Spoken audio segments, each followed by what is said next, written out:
So I want to conclude by wishing Linda Mwananchi well. Thank you so much. We are waiting for you.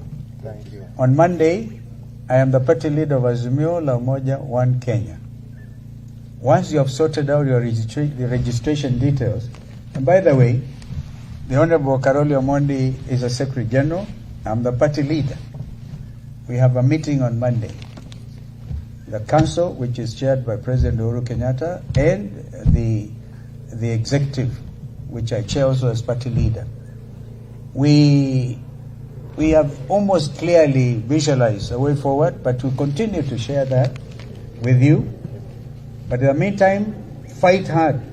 Don't relent. I gave you some of the foot soldiers. I gave you Patrick Makau, member for Mavoko. I gave you kijana yangu, Deputy Secretary General, Mwashako, because you wanted, you complained that watu walikuwa naangalia sura za nyinyi, unaona wanaume wenye nyuso dark. You wanted that tight of face. Kijana mwembamba, Mheshimiwa Kimilu, member for Kaiti.